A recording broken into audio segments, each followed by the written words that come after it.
प्रशासकीय पातळीवर मुख्यमंत्री स्तरावर दोन गोष्टी घडत आहेत. एक म्हणजे धनंजय मुंडेचा राजीनामा होतो आहे आणि आत्ता आपल्याला माहिती मिळाली की आणखी एक कलम वाढवलं जाणार आहे.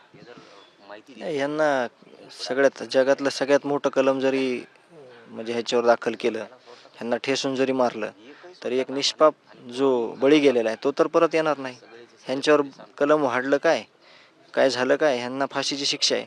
परंतु यांना ह्यांनी जसं मारलंय, ह्यांनी जसा अन्याय केला आहे, तसं ह्यांना जनतेच्या हवाली केलं पाहिजे, जनतेकडे सोडलं पाहिजे. न्यायव्यवस्थेनं सांगितलं पाहिजे की जनता तुम्ही न्याय करा ह्याला.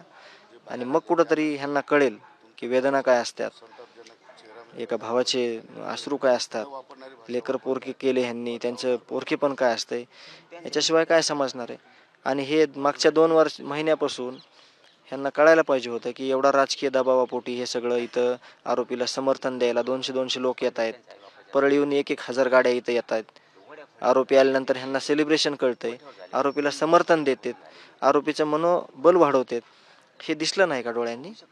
का कुटुंबातल्या लोकांनी सांगायचं आणि ते तुम्ही बघायचं, असं आहे का? तुमचे सगळे नियोजन आहे ना त्याचं.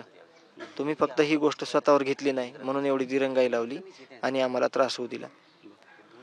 या राजीनाम्यानंतर आणखी पुढं पोलीस पाऊल टाकतील का? कारण आत्ता मृतावस्थेत असल्या शरीराची विटंबना केल्याचा गुन्हा केज पोलिसात दाखल केला जाणार आहे आणि नव्या चार्जशीटमध्ये सुद्धा त्याचा समावेश असणार आहे. पण यावर काय? या कायदेशीर बाबी सगळ्या आता आमच्याकडून अपेक्षा न करता काय कठोरात कठोर करता येईल यांना, आम्ही म्हणतोच आहे पहिल्यापासून की कठोरात कठोर यांना शिक्षा व्हावी, असं करा. ते ह्यांनी केलं पाहिजे. हे अगोदर नाही का कळलं? ही गोष्ट फोटो ज्यावेळेस बघितलंय मृत अवस्थेतला आणि त्याची विटंबना होते, त्यावेळेस या अधिकाऱ्यांना ही गोष्ट कळली नाही का? म्हणजे मला त्यांना रिक्वेस्ट आहे, त्यांनी काम केलंय त्याच्यामुळे त्यांना बोलणं चुकीचं, मी बोलणार नाही त्यांना. परंतु हे त्यावेळेसच झालेली गोष्ट आहे ना.